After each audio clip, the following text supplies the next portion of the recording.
राम राम साथियों। नमस्कार सभी को।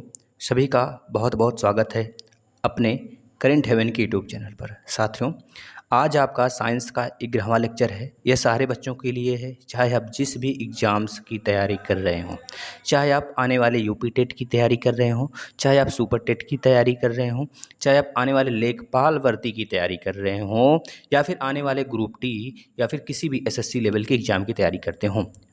खैर, यूपीएसआई की भी वैकेंसी आई हुई है बम्पर। अगर आप उसकी भी तैयारी करते हैं साथियों, तो आपको जितने भी साइंस के यहाँ पे लेक्चर कराए जा रहे हैं, इससे बाहर कदापि नहीं आएगा।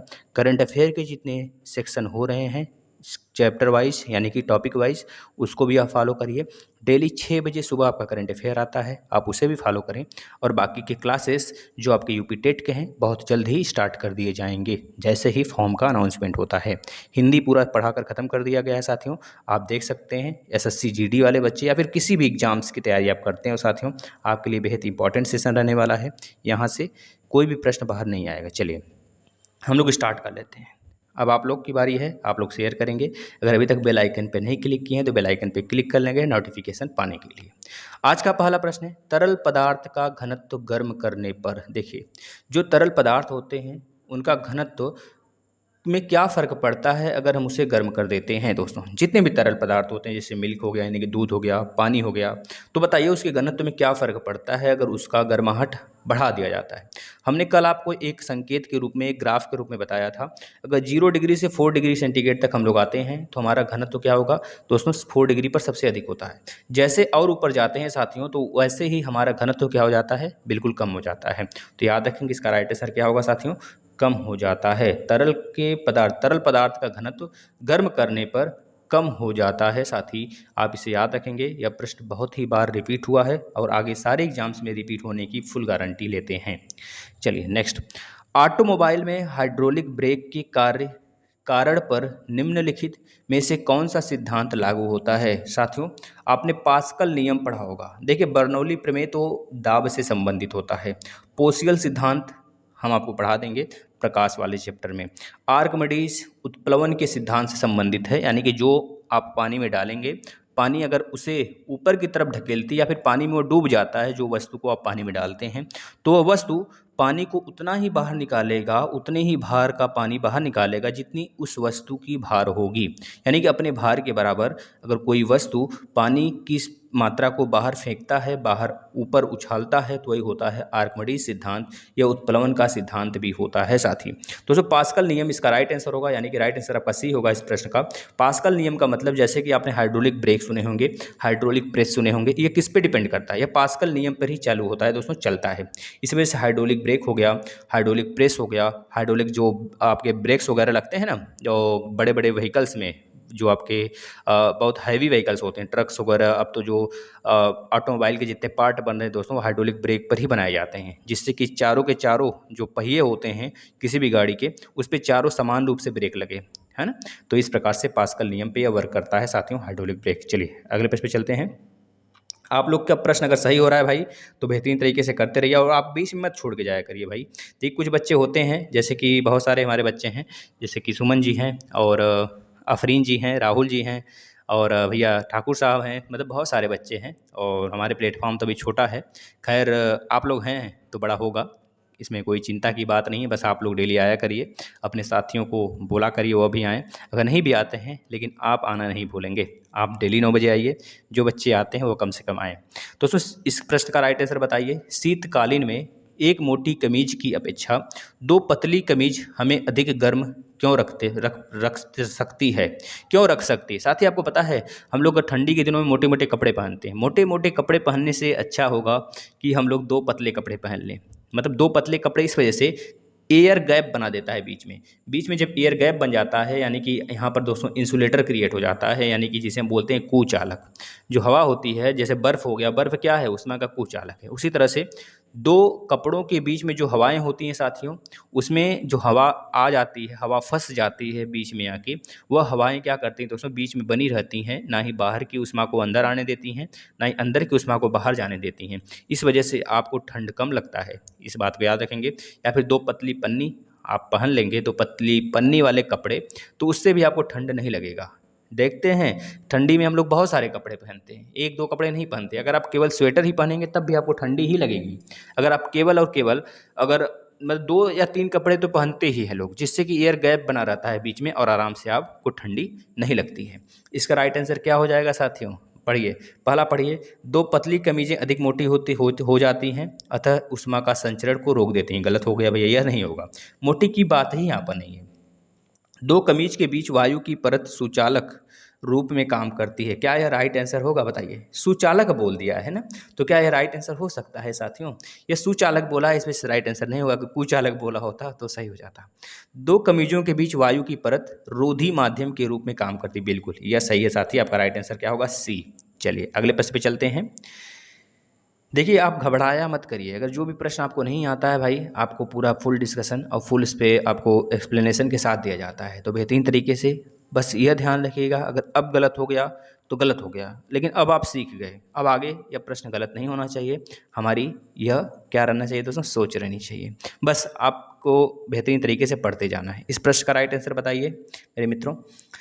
ईंट के बने भवनों की तुलना में कच्ची मिट्टी के मकान ग्रीष्म में ठंडे और शीतकालीन में अधिक गर्म होने के कारण हैं। क्या कारण है दोस्तों? क्योंकि बता सकते हैं आप लोग? चलिए बताइए, फिर हम चर्चा करते हैं इस पे।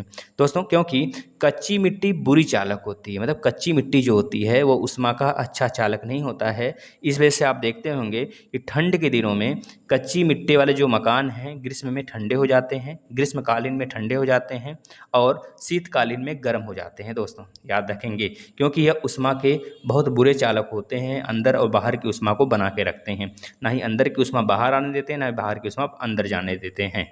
दोस्तों चलिए इसका राइट आंसर बी हो जाएगा। कोई कन्फ्यूजन रहा करे तो आप तुरंत कमेंट किया करिए जब वीडियो ख़त्म हो जाता है। और जो आपको होमवर्क दिया जाता है भाई साहब, कम से कम उसका आंसर तो आप ज़रूर दिया करें। गलत ही हो जाए कोई दिक्कत नहीं है, हमें कोई फ़र्क नहीं पड़ता कि मेरे बच्चे गलत करते हैं पढ़ाने के बावजूद भी। उसका राइट आंसर तो जानना है कि आपको इच्छा होनी चाहिए, तो उस इच्छा को अपने बरकरार रखने के लिए तभी आप इच्छा उसको मतलब तभी आप जान पाएंगे जब आप कमेंट करेंगे, तभी हम आपको उसका आंसर बता पाएंगे साथी। चलिए नेक्स्ट, शीतकालीन में हैंडपंप का पानी गर्म होता है क्योंकि? पढ़िए तो सारे आंसर पढ़िए। शीतकालीन में हमारा शरीर ठंडा होता है। गलत भाई, शरीर की बात ही छोड़ दिए, अतः जल गर्म प्रतीत होता है, यह तो गलत है। शरीर तो ठंडा होता है मानते हैं, जल गर्म प्रतीत होता है, इसका क्या मतलब है बताइए? यह राइट आंसर होगा। जो आपका 5 का राइट आंसर है दोस्तों, क्या होगा? 5 का राइट आंसर क्या होगा साथी? पृथ्वी के भीतर तापमान वायुमंडल के भीतर तापमान से अधिक होता है, यह सही होगा। जो पृथ्वी के अंदर का जो तापमान होता है वायुमंडल के अंदर के जो तापमान से क्या होता है दोस्तों? अधिक होता है। इस वजह से जो शीतकालीन में हैंडपंप के पानी होते हैं गर्म होते हैं, लोग ताज़े ताज़े पानी से नहाते हैं। क्योंकि पानी गर्म आता है भाई नलकुएं से, क्योंकि वह अंदर जो रहती है पृथ्वी के अंदर जो पानी है उसका तापमान तो नीचा होता है ना, ऊपर का तापमान मतलब कि इन्वायरमेंट के तापमान बढ़ गया रहता है। इसकी वजह से आप देखते हैं कभी रजाई के बाहर अगर आपको जाना हो ठंड में तो आपको ठंडी लगती है। क्यों? क्योंकि आप रजाई के अंदर हैं तो तापमान एक बरकरार रूप से बना हुआ है, और आप जैसे ही बाहर आते हैं आपको ठंडी फील होने लगती है। क्यों? क्योंकि इन्वायरमेंट ठंडा है, ना कि आपके रजाई में ठंडक है। आपके रजाई में तो गर्म है ना, उसी प्रकार से अर्थ के अंदर भी, पृथ्वी के अंदर भी, पृथ्वी के नीचे की सारी चीज़ें ढकी हुई हैं, एक प्रकार से गर्म है। और जैसे ही वो पानी बाहर आता है हमें गर्माहट की फीलिंग्स होती है साथी, है ना। चलिए नेक्स्ट चलते हैं अगले प्रश्न पे। वायुमंडल हमारे ऊपर बहुत अधिक दबाव डालता है परंतु हम इसका अनुभव नहीं कर पाते हैं। दोस्तों बेहतरीन प्रश्न है, लाजवाब प्रश्न है अपने आप में। दोस्तों वायुमंडल हमारे ऊपर दाब डालता है ना, और इसका हमको फर्क भी नहीं पड़ता है। क्यों? क्योंकि पता है जितना वायुमंडल हमारे ऊपर दबाव डालता है उससे थोड़ा सा ज़्यादा, कितना थोड़ा सा ज़्यादा जो हमारा ब्लड है ना वह खुद बाहर की तरफ दबाव डालता है। इस वजह से हमें फ़र्क नहीं पड़ता। इसका मतलब राइट आंसर क्या होगा? हमारा रक्त वायुमंडल के दबाव से कुछ अधिक दबाव डालता है, थोड़ा सा, चिन्ना सा ज़्यादा, है ना। याद रखेंगे राइट आंसर ए हो जाएगा, ना ही बी होगा, ना ही सी होगा और ना ही डी होगा। राइट आंसर बी होगा, सॉरी क्या होगा दोस्तों? ए होगा। चलिए, बहुत उच्च तापमान को मापने के लिए हम प्रयोग करते हैं। दोस्तों उच्च तापमापी को मापने के लिए हम ताप वैद्युत उत्तापमापी का यूज करते हैं। या आप याद रख लेंगे, रट लेंगे, ये तापमान है, ताप यंत्र हैं, आप इसे याद रखेंगे साथी। ये डायरेक्ट आप प्रश्न में आता है। नेक्स्ट मतलब कि प्रश्न डायरेक्ट आपके पेपर में आ जाएगा। नेक्स्ट प्रश्न देखिएगा, वायु में ध्वनि का वेग क्या करती है? भाई वायु में ध्वनि का वेग क्या करती है? अच्छा ये बताइए, वायु में ध्वनि के वेग पर क्या किस चीज़ का इफेक्ट पड़ता है? आपको पता है दोस्तों, जब आप ताप बढ़ाते हैं तो ध्वनि घट जाती है। याद रखेंगे, जब आप ताप घटाते हैं तो ध्वनि की चाल बढ़ जाती है। मतलब ताप का तो फर्क पड़ता है, यानी कि इसमें देखिए तापमान का ही शब्द दिया है माध्यम, तो तापमान से देख लेते हैं कौन सा हमारा सही है। यानी कि हमने क्या बोला, जब ताप बढ़ाएंगे तो ध्वनि क्या होगी दोस्तों, घट जाएगी। जैसे ही ताप हम गिरा देंगे तो ध्वनि की मात्रा बढ़ जाएगी उस माध्यम में जिस माध्यम में हम ताप बढ़ा रहे हैं घटा रहे हैं। यानी कि तापमान के बढ़ने से घटती है ध्वनि दोस्तों, याद रखेंगे। अगर आपसे पूछा जाता है दाब का क्या इफेक्ट पड़ता है, प्रेशर का क्या इफेक्ट पड़ता है ध्वनि की चाल पर, तो बोलेंगे कोई इफेक्ट नहीं पड़ता है ध्वनि पर। ध्वनि का दाब दाब रहित होता है और तापमान सहित होता है। मतलब कि तापमान का इफेक्ट पड़ता है ध्वनि पर और दाब का फर्क नहीं पड़ता है। साथ ही इस पे से याद रखेंगे, नहीं तो अन्यथा क्या होता, जब हवा में ध्वनि चलती रहती तो क्या होता, डगमगा जाती, बीच में ही खत्म हो जाती या फिर बहुत तेज चलती। और ध्वनि एक अनुदैर्ध्य तरंग है, यानी कि दोस्तों ये कण के रूप में चलती है, आप इसे याद रखेंगे। चलिए अगले प्रश्न पे चलते हैं। गैस को समतापमापी रूप से फैलने देने पर, दोस्तों अगर गैस समान ताप पर अगर फैलती है तो क्या घटना घटती है, आप बताएंगे। इसके द्वारा कार्य किया जाता है। जैसे आप बताइए, जब आप खाना बनाते हैं तो जब खाना बनता है तो उस समय क्या होता है, गैस सिकुड़ता है साथी। और गैस फैलता है तो आयतन ज़्यादा घेरता है, ये बात भी आपको पता होना चाहिए। यानी कि समान ताप पर अगर गैस फैल रहा है तो कोई ना कोई कार्य ही कर रहा है। जैसे कि हमारा गैस, जब हम लोग गैस जलाते हैं तो समतापी होता है, उस समय समान तापमान हो जाता है, इस वजह से हम आराम से गैस पे खाना बना पाते हैं। दोस्तों साइंस एक अपने आप में फीलिंग्स है। जैसे ही आपका फिजिक्स खत्म होगा, फिजिक्स के लगभग 5 से 10,000 वाले बहुत प्रश्न करा देंगे हम आपको 100% गारंटी करते हैं। जितने बच्चे भी हैं, हम देखिए, हम आपसे कुछ भी नहीं छुपाना चाहते हैं। जितने बच्चे हैं हम उनसे यह कहना चाहते हैं, आप कोई भी पेपर दीजिए, चाहे जिस भी लेवल का एग्जाम हो, अगर इससे बाहर एक भी प्रश्न आ गया साइंस का, तो आपके सामने यह खुला चैलेंज है कि आप आकर कमेंट करेंगे दोस्तों कि सर आपने यह प्रश्न नहीं पढ़ाया था। हम बता रहे हैं दोस्तों, डायरेक्ट यही प्रश्न उठ के आएंगे, क्योंकि बेहतरीन प्रश्नों की श्रृंखला कराई जा रही है आपसे आपको। इसके बाद कल से आपका प्रकाश वाला चैप्टर स्टार्ट होगा दोस्तों, इस आप लोग बिल्कुल पढ़ के आइएगा, अन्यथा हम कराएंगे यहाँ पर। नेक्स्ट प्रश्न, बाहर से 4 भिन्न प्रकार के पेंट किए गए धातु के 4 प्याले रखे गए हैं। 4 प्याले में दोस्तों एक साथ गर्म काफ़ी डाली जाती है ना। विभिन्न भिन्न प्रकार से पेंट किए गए हैं और जो भिन्न प्रकार हैं अभी हम आपको बताते हैं।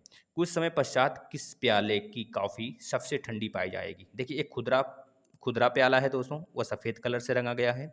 एक चमकीला प्याला है जो कि सफ़ेद कलर से रंगा गया है। एक खुदरा प्याला है जो कि काले कलर से रंगा गया है। एक चमकीला का प्याला है जो कि काले कलर का रंगा गया है। दोस्तों बताइए किससे ज़्यादा ठंड, मतलब किससे जल्दी से ठंडी होगी, किस प्याले में जल्दी से आपकी चाय ठंडी हो जाएगी, कॉफ़ी ठंडी हो जाएगी। दोस्तों खुदरा प्याला में, वो भी काले कलर से जब रंगा गया हो तब तो। और क्योंकि याद रखेंगे, काला कलर क्या करता है साथियों, ऊष्मा को अवशोषण कर लेता है, सोख लेता है ना। जब ऊष्मा को सोखता है तब तो अगर काला रहता तो हम कह देते भाई ऊष्मा को सोख ली, खुदरा है भाई, तो यह ऊष्मा को क्या करेगा, बाहर निकालेगा। जैसे ही बाहर निकालेगा दोस्तों, यानी कि इससे क्या हो रही है, हमको हमारा जो खुदरा काला है यह ज़्यादातर ठंडा कर रहा है ना। याद रखेंगे, इस तरह से इसका राइट आंसर होगा। अगर बोला जाता कि काला चीज़ काला क्यों दिखाई देता है, तो आप बोलेंगे दोस्तों ये प्रकाशिकी कारण है, ऑप्टिक का कारण है, क्योंकि ये सारे किरण को ऑब्जॉर्ब कर लेती है। इस वजह से किसी भी किरण को यह परावर्तित नहीं करती है, इस वजह से काला चीज़ हमें काला दिखाई देता है ना। कोई चीज़ें सफ़ेद क्यों दिखाई देती हैं, तो याद रखिएगा वो सारे किरण को, सारे रंग के जितने किरण होते हैं, तरंग होते हैं, उसको परावर्तित कर देती है दोस्तों। अगर दोस्तों पूछा जाता है अगर कोई किरण किस हरे रंग की, ब्लैक मतलब कि हरे रंग की, पीले रंग की क्यों दिखाई देती है, तो बताएंगे जो भी वस्तु है अगर पीले रंग की दिख रही है तो पीले रंग को ही केवल वह परावर्तित करती है और सारे किरणों को सोख जाती है। जिस कलर की कोई वस्तु दिखती है वह सेम उसी रंग की किरण को परावर्तित करती है और वह किरण हमारे आँख में आता है तो वह किरण मतलब वह वस्तु उस रंग का हमको दिखाई देता है। नेक्स्ट प्रश्न, भिन्न भिन्न नियत ताप पर गैसों के आयतन दाब आचरण को दर्शाने के लिए आरेखित वक्र क्या कहलाता है साथियों, यह बताना है। यह राइट आंसर साथियों आप बता देंगे, सिंपल सा है, बेहतरीन प्रश्न है। आइसोथर्मल्स बोलते हैं। आइसोथर्मल्स आपने थर्मस के नाम से इसको समझ लेंगे कि जो अगर भिन्न भिन्न नियत ताप पर, जैसे कि हम बोलें अगर आप एक आयतन का कोई भी ले लीजिए, अपना थर्मस ले लीजिए, उसमें आप क्या करिए, एक गर्म पानी या फिर अपना चाय वगैरह डाल दीजिए। तो जो भी दाब उसमें आचरण के रूप में होगा, दर्शाया जाएगा, वो आइसोथर्मल कहा जाएगा। साथ ही आप इसको याद रखेंगे, आइसोथर्मल का मतलब होता है थर्मोस्टेट, मतलब एक ऐसा स्टेट जो आप जिस ताप पर डालेंगे वो नियत ताप बना के रखेगा। जैसे आप देखते होंगे कि गर्म प्याला हो गया, गर्म थर्मस हो गया, काफ़ी टाइम तक गर्माहट बना के रखता है। गर्मी ठंडी के दिनों में खैर और भी ज़रूरत पड़ जाती है इन स्पॉट की, जो स्पॉट क्या करते हैं, कुछ देर तक गर्माहट रखते हैं, रोक के रखते हैं। नेक्स्ट प्रश्न, थर्मोकपल थर्मामीटर किस सिद्धांत पर कार्य करता है? ये तो हम आपको बताए थे दोस्तों, बस इसको आप रट लेंगे। देखिए ये रटने वाला प्रश्न है, हम आपको इसमें रटने के लिए ही बोलेंगे, क्योंकि ऐसे प्रश्न डायरेक्ट आते हैं एग्जाम में, इसमें कुछ नहीं याद करना। सीबेक प्रभाव होता है, जो सीबेक प्रभाव होता है साथियों, इसमें थर्मोकपल होते हैं, तो वह थर्मामीटर का सिद्धांत पर कार्य करते हैं। बस इसको रट लीजिए। नेक्स्ट प्रश्न, संघनन क्या है भाई? संघनन आपका जो हमारा आपका जो दोस्तों भूमध्य रेखा है, भूमध्य रेखा यानी कि इक्वेटर, वहाँ पर संघनन हमेशा होता रहता है। वाष्पन होगा, फिर बादल संघनित होगा, फिर बारिश होगा, फिर वाष्पन होगा, फिर क्या होगा, बादल संघनित होगा, फिर बारिश होगा। यह किस पे कार्य करता है दोस्तों? यह किस प्रकार से काम करता है बताइए? वेरी इंपॉर्टेंट प्रश्न है दोस्तों। यह वाष्प का द्रव में परिवर्तन करता है। जो वाष्प होते हैं दोस्तों, वही तो द्रव में परिवर्तन होते हैं। बताइए, संघनित होने का मतलब क्या है? जो आप वाष्प यहाँ से निकल रहा है, वाष्प हो रहा है, जैसे आप कोई चीज़ उबाल रहे हैं, पानी वगैरह, तो अभी क्या करेगा? वाष्पन की क्रिया हो रहा है। वो वाष्पन ऊपर जाकर क्या बनेगा? संघनित होगा। और संघनित होकर दोस्तों, ये अगर किसी पहाड़ से या फिर दो बादल आपस में लड़ जाते हैं तो बारिश हो जाती है। ये चीज़ याद रखेंगे, राइट आंसर बी होगा। नेक्स्ट, जैसे कर्पूर है, जो आप कपूर सुनते होंगे, घर में पूजा पाठ के लिए यूज कर किया जाता है, तो वो सब्लिमेशन ऊर्ध्वपातन पे कार्य करता है। वो डायरेक्टली अपने आप को ठोस से गैस में कन्वर्ट करता है, द्रव में नहीं कन्वर्ट करता है। साथियों याद रखें, जिस प्रकार से नमक होता है वो डायरेक्टली अपने आप को किस में कन्वर्ट करता है दोस्तों? गैस में कन्वर्ट करता है। उसी प्रकार से सेम आपका फिटकरी भी होता है, सोडियम भी होता है। ये सब है, डायरेक्ट आप ऐसे याद करेंगे। कल वाले सेशन वाले में उसको हम इंक्लूड करेंगे, इससे प्रश्न को, है ना, सारे प्रश्न इंक्लूड किए जाएंगे। आप बिल्कुल चिंता नहीं करिए, बेहतरीन तरीके से तैयारी करिए। अगला प्रश्न देखिएगा, शक्कर के घोल का तापमान बढ़ाने से शक्कर की विलेयता पर क्या फ़र्क पड़ता है? जैसे कि अगर हम देखिए, आप ही सोचिए कि जब कभी आप सत्तू बनाते हैं, सत्तू में चीनी मिलाते हैं, शक्कर मिलाते हैं, अब छोड़ दीजिए, शक्कर को भी छोड़ दीजिए। जैसे हम कहते हैं कि आप सब्जी बनाइए, सब्जी में आप सब्जी बनाने के बाद अगर नमक कम हो जाता है, जब नमक कम होता है तो आप ऊपर से डाल के खाइए, थोड़ा सा आपको अजीब लगेगा। लेकिन वही चीज़ अगर आप सब्जी बनते वक्त नमक डाल देंगे तो बताइए कितना स्वादिष्ट लगेगा, अपेक्षा जब आप बनाकर उसमें नमक डालेंगे। पहले तो स्वादिष्ट लगेगा ना, जब आप सब्जी बनाते वक्त ही, गैस पर पकते वक्त ही आप नमक डाल देंगे तो। क्यों? क्योंकि उस समय जो घुलने का दोस्तों विलेयता का जो क्रम है, विलेयता की प्रक्रिया वो अधिक होगी, क्योंकि वो ताप पर रखा गया है। तो याद रखेंगे, इसका राइट आंसर 14वें का जो होगा दोस्तों, क्या हो जाएगा दोस्तों? बढ़ जाती है। राइट आंसर बढ़ जाती है, याद रखेंगे। नेक्स्ट, बायल के नियम से बायल के नियम में क्या नियतांक? देखिए दोस्तों, बायल का नियम होता है, एक चार्ल्स का नियम होता है, दोनों हम आपको बताते हैं दोस्तों। पी भी इक्वल टू NRT होता है। आपको यह ताप वाला फार्मूला पता होना चाहिए। अगर टेम्परेचर को कांस्टेंट करते हैं तो P indirectly proportional, sorry, indirectly, हाँ, इनडायरेक्टली प्रोपोर्शनल टू V होता है, 1/V। यह होता है चार्ल्स नियम, यानी कि चार्ल्स नियम में टेम्परेचर क्या होता है? कांस्टेंट होता है। और इसी प्रकार से ये दोस्तों बायल नियम था ना, बायल नियम था। बायल नियम में टेम्परेचर कांस्टेंट होता है, और P equal to P indirectly proportional to 1/V होता है। ये बात याद रखेंगे। और चार्ल्स नियम एक होता है जिसमें कि हम लोग क्या कांस्टेंट करते हैं दोस्तों? प्रेशर, यानी दाब को कांस्टेंट करते हैं। तो पी भी इक्वल टू NRT था ना, NRT था ना दोस्तों। तो इसमें क्या करते हैं, P हमने कांस्टेंट कर दिए, तो जो आपका R होगा, सॉरी V होगा, V directly proportional to T हो जाता है। यह बात आप याद रखेंगे। दोनों फार्मूला बहुत ही इंपॉर्टेंट है आपके किसी भी एग्जाम्स के लिए। टेम्परेचर कांस्टेंट बायल नियम में, प्रेशर कांस्टेंट चार्ल्स नियम में। तो इसमें बायल नियम के बारे में पूछा गया है, हम आपको दोनों चीज़ बता दिए, आप इसे याद रखेंगे। इसका राइट आंसर क्या हो जाएगा साथियों? ताप कांस्टेंट होगा। ताप दिया है, दाब दिया है, आयतन दिया है, कोई नहीं, मतलब कि इसमें क्या होगा? इसका राइट आंसर ए हो जाएगा साथियों। ए इज राइट आंसर। चलिए अगले प्रश्न पे चलते हैं। देखिए, सभी साथी बरकरार रूप से अपने में बात करते रहें, और या फिर क्वेश्चन वगैरह जो भी पूछते हैं हमको अच्छा लगता है। देखिए, हम इस पर रिप्लाई नहीं करते हैं साथियों कि पढ़ाते वक्त क्या रिप्लाई किया जाए। पढ़ा रहे हैं तो पढ़ा लिया जाए, कभी बात करने का मौका मिलेगा तो बात किया जाएगा। चलिए नेक्स्ट, किसी गैस की आंतरिक ऊर्जा तापक्रम का एक फलन है, यह कथन किसका है भाई? यह भी डायरेक्ट हमें याद करना है। यह कथन देखिए, यहाँ पे तापक्रम का एक फलन है ना, जब अभी हमने ऊपर बताया आपको, तापक्रम क्या होगा दोस्तों? कांस्टेंट होगा। तब क्या होगा? जब तापक्रम कांस्टेंट होगा तो बायल नियम होगा। लेकिन जब तापक्रम एक फलन की बात कर रहा है, यानी कि ताप इसमें इंक्लूड कर रहा है, ताप किसमें था? T डायरेक्टली प्रोपोर्शनल टू दोस्तों P था, सॉरी V था, यही था ना। P V equal to N R T, यह था। तो ताप का फलन है यानी कि चार्ल्स नियम होगा, साथ ही इसमें ताप इंक्लूड होगा, इस तरह याद कर लेंगे। नेक्स्ट, केल्विन स्केल में मानव शरीर का सामान्य तापमान कितना होता है साथी, हम आपको बताए थे। अगर केल्विन में पूछा जाता है, अगर सेंटीग्रेड में पूछा है तो 37 डिग्री सेंटीग्रेड लगभग होता है, ये एग्जैक्ट नहीं होता है, हम आपको बता देते हैं साथी। अगर पूछा जाता है फ़ारेनहाइट में कितना होगा तो 98.6 फ़ारेनहाइट होता है।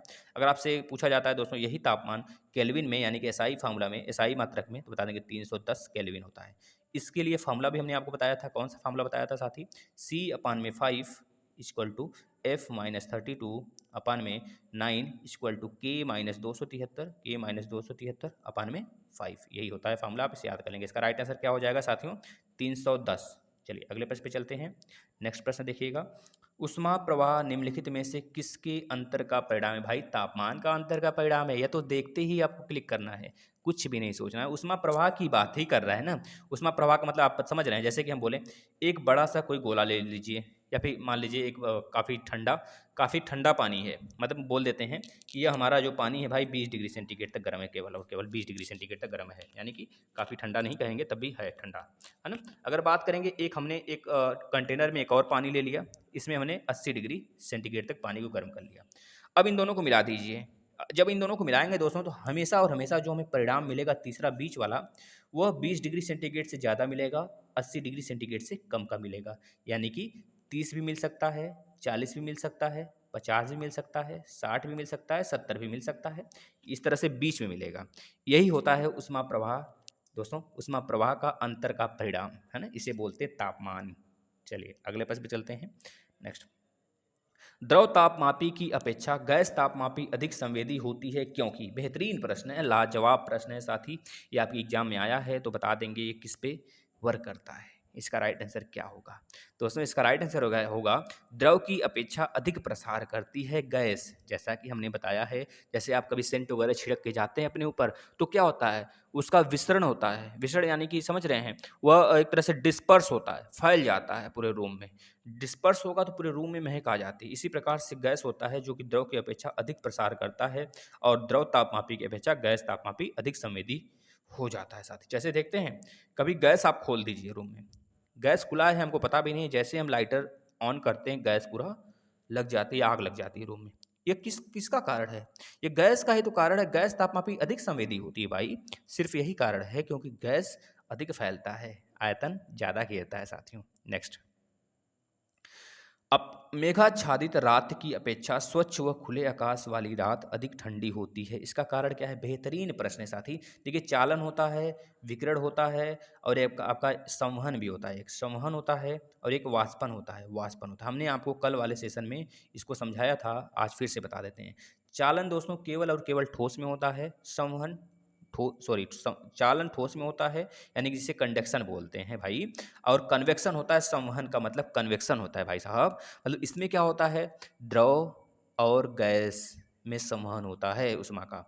और विकिरण का मतलब दोस्तों आपको पता है, निर्वात में अगर कोई माध्यम है भी नहीं ना, तब भी विकिरण होता है, जैसे सन से जो लाइट आती है। और वाष्पन आपको पता है दोस्तों, जैसे चाय आपने रख दिया उसमें भाप निकल रहा है, वो एक प्रकार का वाष्पन है। हमने आपको बताया है बेहतरीन तरीके से। इसमें क्या पूछ रहा है, अपेक्षा व खुले आकाश वाली रात अधिक ठंडी होती है, इसका कारण क्या है भाई, विकिरण है और क्या, क्योंकि सन से जो लाइट आती है वो विकिरण का ही रूप होता है ना, तो राइट आंसर बी हो जाएगा। नेक्स्ट दोस्तों, आप घबराया ना करें, बेहतरीन तरीके से 30 मिनट से कम का ही हम सोचते हैं सेशन हो, और 30 मिनट से कम का ही होगा, बेहतरीन तरीके से 25 आप हम रखेंगे 25 से 26 मिनट, बस इससे ज़्यादा नहीं। निम्न में से किस में संवहन होता है, निम्न में से किस में संवहन होता है, अभी तो बताया गया दोस्तों, द्रव और गैस में संवहन होता है। ठोस में क्या होता है दोस्तों, ठोस में क्या होता है दोस्तों, ठोस में होता है चालन, और अगर बोला जाता है किस में विकिरण होता है दोस्तों, तो बता देंगे विकिरण किसी माध्यम में नहीं होता है। हवा रहेगा तो हवा गैस आप लिख सकते हैं ना। चलिए अगले प्रश्न पे चलते हैं। पर्वतों पर आच्छादित हिम सूर्य की गर्मी द्वारा एक साथ न पिघलने का कारण। अच्छा बताइए, अगर यह ऐसा कारण हो जाता कि धूप जहाँ पे हो वहाँ पे बहुत ज़्यादा गलना, मतलब बहुत ज़्यादा बर्फ पिघले, है ना, इस तरह से हो, तो पता है आज पृथ्वी पूरी डूब गई होती, पूरा जलमग्न हो गया होता। ऐसा इस वजह से नहीं होता है भाई साहब, क्योंकि इनमें संलग्न की गुप्त उष्मा अधिक होती है, सॉरी संगलन की गुप्त उष्मा अधिक होती है। इस वजह से दोस्तों पृथ्वी पर जितने भी ग्लेशियर्स हैं सन की रोशनी में बरकरार रहते हैं। इस चीज़ को याद रखिएगा, बहुत ही इंपॉर्टेंट प्रश्न है, आपसे पूछा जा सकता है। नेक्स्ट, निम्नलिखित में से सर्वोत्तम ऊष्मा सुचालक है। भाई बेहतरीन प्रश्न है, इसको लाजवाब प्रश्न बोलते हैं इस तरह के। देखिए इसमें शायद आप कंफ्यूज हो जाएंगे, बहुतों बच्चों को शायद नहीं आएगा, लेकिन हम बता दें ये 9th क्लास का दोस्तों है। और 9th क्लास से लेकर आपको जितने भी साइंस कराए जा रहे हैं साथियों, 6 से लेकर 12th तक के ही साइंस इंपॉर्टेंट होते हैं, और यही साइंस हमको पूछा जाता है, डेरिवेशन नहीं पूछा जाता है।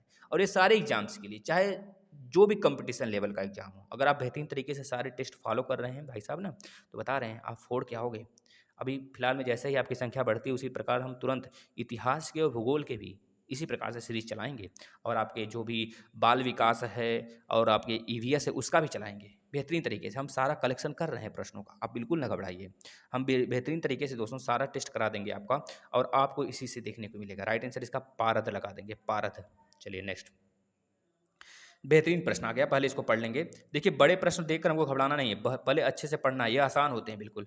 जब बंद थैली में रखे बद्धवत यानी बांधा गया है खाद्य पदार्थ को सूक्ष्म तरंग से तापित किया जाता है, तब सबसे पहले थैली में छेद क्यों करते हैं? क्योंकि थैली को भाप के दाब से फटने से बचाने के लिए। भाई आप ही देख लीजिए, अगर कोई चीज़ गर्म है, अगर मान लीजिए आप किसी चीज़, जैसे आप पेप्सी के ढक्कन खोलते हो, तो पेप्सी के ढक्कन अचानक खोलोगे तो क्या होगा, वह ऊपर आ जाता है गाँच के रूप में। जैसे ही ऊपर आता है आपका कपड़ा वगैरह सब भीग जाता है, या फिर कह लीजिए छिटके वगैरह पड़ जाते हैं, है ना? तो ये क्या कारण है दोस्तों? प्रेशर का ही तो कारण है।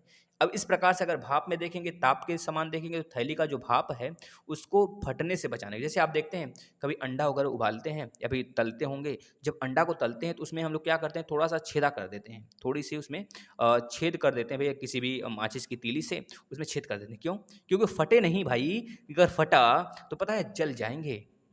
समझ रहे हैं ना? बस यही कारण होता है दोस्तों, इसे याद रखेंगे। दाब को फटने से बचाने के लिए उसमें थोड़ा सा छेद कर देते हैं भाई साहब, याद रखेंगे भैया, क्योंकि यह बेहतरीन प्रश्न है, और शायद आधे लोग तो इसमें फ्लैट भी हो गए होंगे। चलिए आज का यह लास्ट प्रश्न था, ये 25वां प्रश्न कहाँ गया देखें तो। अच्छा प्रश्न 25वां नहीं लिया गया है, सॉरी इसके लिए, लेकिन आपके लिए बेहतरीन प्रश्न था। अगर आपको सेशन अच्छा लगा हो, आप इसका होमवर्क वाला जो प्रश्न होता है भाई साहब दिया करिए। गलत ही होगा, हम उस पे कबूल है मुझे, लेकिन आप आंसर देंगे तो यह बिल्कुल भी कह लीजिए कि एक तरह से आप लोग क्या कर रहे हैं, हमारे उसूल के खिलाफ हैं भाई। आंसर दीजिए आप, गलत हो चाहे सही हो। इसका आगे सर बताएंगे, जितने बच्चे बताएंगे उनके लिए एक टॉफ़ी फ्री होगा, कल टॉफ़ी उनको दिया जाएगा। और आप लोग बेहतरीन तरीके से तैयारी करिए, जितने भी करंट अफेयर के क्लास आते हैं, जितने टॉपिक वाइज क्लास आते हैं करंट अफेयर के, जो भी सुबह के क्लास होते हैं भाई, सब फॉलो करिए भाई। ज़्यादा बड़ी क्लास नहीं होती है, हमको लगता है यही जो साइंस की होती है यही सबसे बड़ी होती है। इसके बाद सब 10 मिनट 5 मिनट दोस्तों, एक शॉर्ट, आप जब प्ले लिस्ट में आएंगे तो एक शॉर्ट वीडियो नाम का प्ले लिस्ट होगा, शॉर्ट ट्रिक। उसमें केवल पता है 30 सेकेंड 20 सेकेंड 50 सेकेंड के ही वीडियो हैं, आप देखेंगे तो खुश हो जाएंगे। लगभग 50 टॉपिक आपका तैयार हो जाएगा। इस समय कम से कम 60 वीडियो हैं दोस्तों, और 60 वीडियो मतलब कि समझ रहे हैं, 60 टॉपिक 60 टॉपिक आपका तैयार होगा, बिल्कुल ट्रिक से है, बेहतरीन ट्रिक से है दोस्तों। वहाँ से प्रश्न आते हैं हमेशा, तो आप आ जाएंगे प्ले लिस्ट में। शॉर्ट ट्रिक के नाम से एक वीडियो प्ले लिस्ट बनाया गया, उसको देखेंगे। ज्योग्राफी का सेशन है उसको देखेंगे, वो अलग से है। इसके बाद आपका ईवीएस वगैरह भी है, और जैसे ही आपका पेपर का अनाउंसमेंट होता है वो चालू कर दिया जाएगा सब, है ना? चलिए धन्यवाद। अगर सेशन अच्छा लगा हो तो आप सभी लोग अपना ख्याल रखिए और शेयर कर दीजिएगा, बस इतना कहना चाहेंगे। अलविदा दोस्तों, धन्यवाद।